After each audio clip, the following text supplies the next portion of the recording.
हर हर महादेव। जय गुरु जी। संगत जी, आइए इस अमृत वेला में इस दिव्य शिव पुराण पाठ को पढ़ने और सुनने की गुरु जी की ये सेवा और कृपा प्राप्त करते हैं। कृपया पाठ को बेहद ध्यान पूर्वक सुना कीजिए, क्योंकि पाठ इस समय बहुत ही रोचक अध्याय की तरफ चल रहे हैं। जय गुरु जी, शुक्राना गुरु जी। प्रथम गणों सहित वीरभद्र और महाकाली का दक्ष यज्ञ विध्वंस के लिए प्रस्थान तथा दक्ष और देवताओं का अपशकुन एवं उत्पात सूचक लक्षणों का दर्शन एवं भयत होना। ब्रह्मा जी कहते हैं, हे नारद, महेश्वर के इस वचन को आदर पूर्वक सुनो। वीरभद्र बहुत संतुष्ट हुए। उन्होंने महेश्वर को प्रणाम किया। तत्पश्चात उन देवादिदेव शूली की उपयुक्त आज्ञा को शिरोधार्य करके वीरभद्र वहां से शीघ्र ही दक्ष के यज्ञ मंडप की ओर चले। भगवान शिव ने केवल शोभा के लिए उनके साथ करोड़ों महावीर गणों को भेज दिया, जो प्रलय याग्नि के समान तेजस्वी थे। वे कौतूहलकारी व प्रबल वीर प्रमथ गणों वीर भटकते आगे और पीछे चल रहे थे। काल के भी काल भगवान रुद्र के वीरभद्र सहित जो लाखों पार्षद गण थे, उन सबका स्वरूप रुद्र के समान था। उन गणों के साथ महात्मा वीरभद्र भगवान शिव के समान ही वेशभूषा धारण किए रथ पर बैठकर यात्रा करने लगे। उनके 1 सहस्त्र भुजाएं थीं। वह शरीर में नागराज लिपटे हुए थे। वीरभद्र बड़े प्रबल और भयंकर दिखाई दे रहे थे। उनका रथ बहुत ही विशाल था। उनसे 10,000 सिंह जोते जा सकते थे, जो बलपूर्वक या प्रयत्न पूर्वक उस रथ को खींचते थे।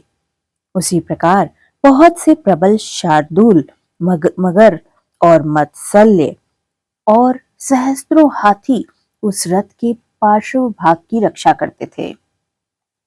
काली, कात्यायनी, ईशानी, चामुंडा, मुंडमर्दिनी, भद्रकाली, भद्रा, त्वरिता तथा वैष्णवी, इन 9 दुर्गाओं के साथ तथा समस्त भूतगणों के साथ महाकाली दक्ष का विनाश करने के लिए वहां से चल पड़ी।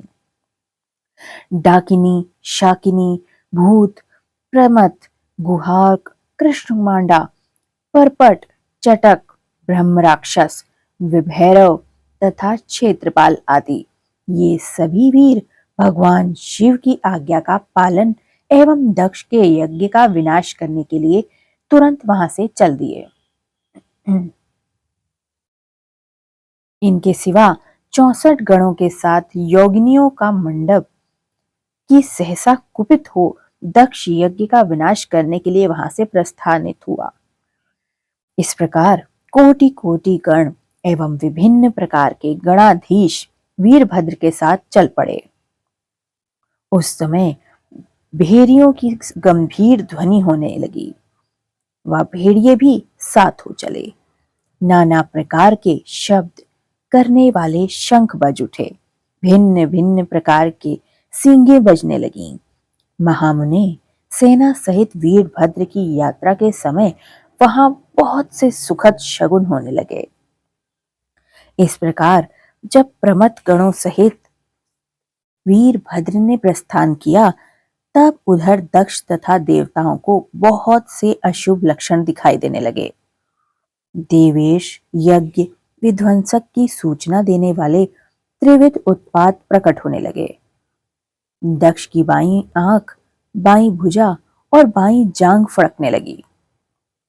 तात वाम अंगों का फड़कना सर्वथा अशुभ सूचक था और नाना प्रकार के कष्ट मिलने की सूचना दे रहा था।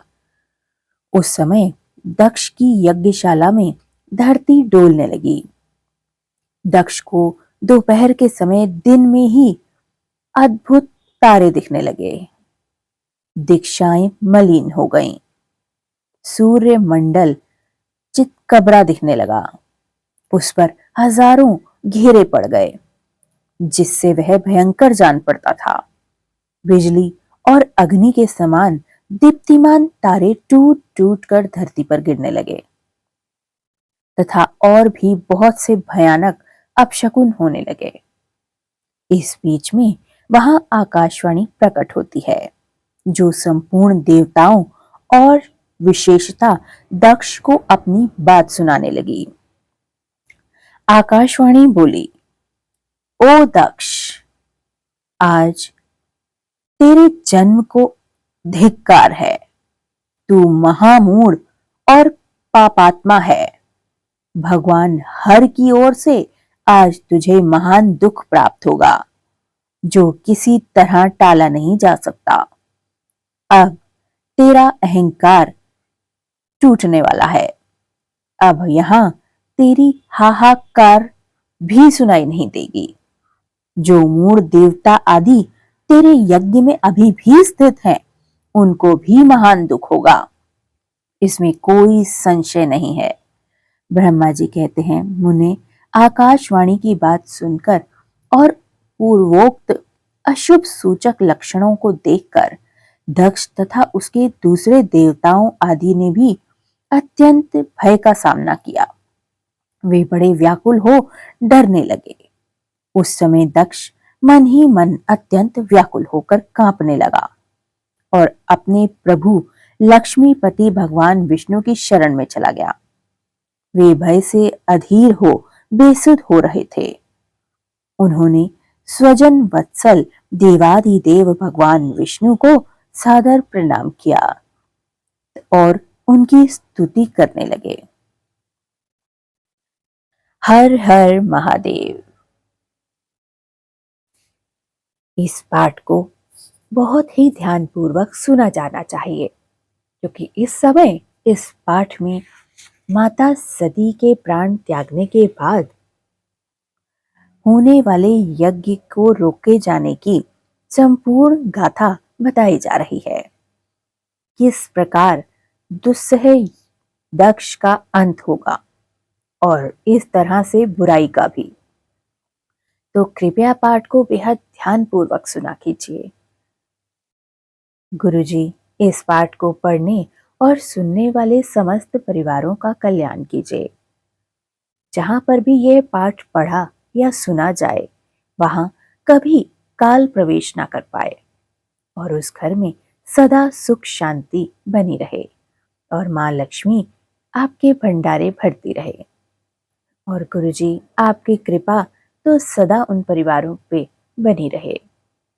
मुझसे पाठ को पढ़ते समय जो भी भूल हो जाए, गुरुजी मुझे माफ कर दीजिएगा। इस पाठ को आगे शेयर ज़रूर करें और चैनल को सब्सक्राइब कर लें। चैनल पर आपको इस पाठ की महादिव्य शिव पुराण पाठ की सरल भाषा में प्लेलिस्ट मिल जाएगी। आप उस प्लेलिस्ट को भी आगे शेयर कर सकते हैं।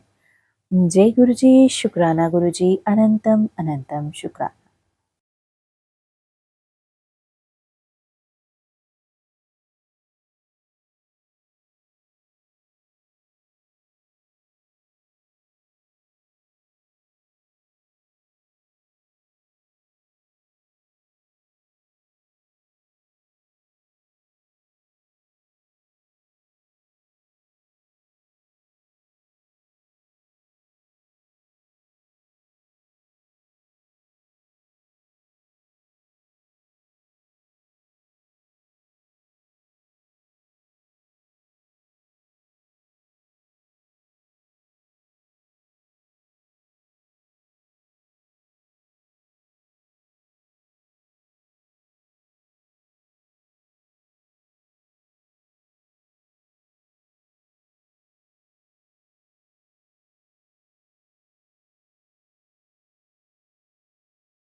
इन दिनों वह विशेष रूप में मुझ पर क्रोध दिखाता है।